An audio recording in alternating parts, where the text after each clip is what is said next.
Thanks a lot, Scott. Now, joining us now to discuss Sunday's vote is political analyst Nyaka Lagoke, and I want to welcome you very much to In Focus. Well, thank you, Vincent, and I'm good to be here. Okay, now the vote counting is on in Ivory Coast.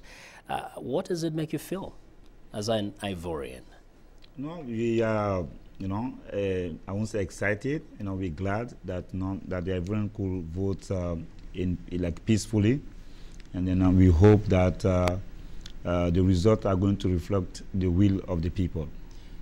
But now there's some who are expressing fears that those who lose in these elections might reject the results, and this could lead to chaos in the country. Is that any of your concerns? Yeah, it's my concern, and it is the concern of many Ivorians, because that the rebels, they still keep their weapons and they still control the northern part of the country, and people in the south, close to the president, are hoping to win the elections, the first round, and even though all the polls show that the president can pull it the first round, but there are other polls that say that he might go to the second round.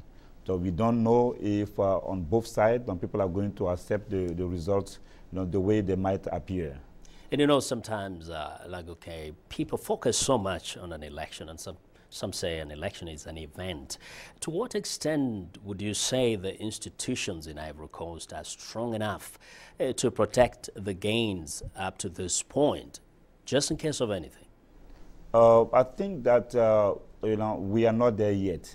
To be honest, we are not there yet, and we are building democracy in Ivory Coast, after more than 3 decades of one-party system. So right now we have a presidential regime in Ivory Coast, and according to many analysts, the system is built in such a way that the president has enough powers. Now, it's not Babu who did that. It was like that before he came.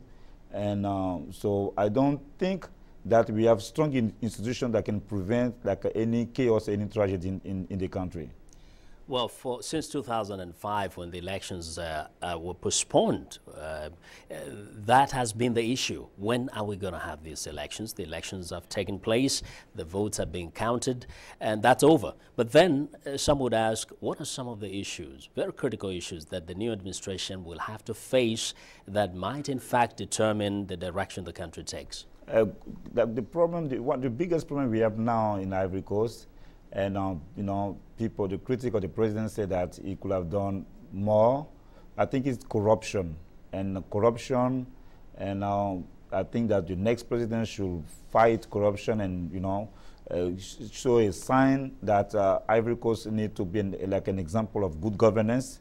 And the second thing is to create jobs, and it is so strange to see that those leaders are campaigning and mobilizing all those funds, but we haven't seen them using those funds, for instance, to create jobs in their respective areas. So I think that the next president should focus on the creation of jobs. That's the second most important issue. And third, people need to build real unity and real stability in the country. So these are, I think, the pressing issues in the country. Well, thanks a lot for coming to give us those insights. That's Nyaka Lagoke, an Ivorian political analyst, joining us on In Focus.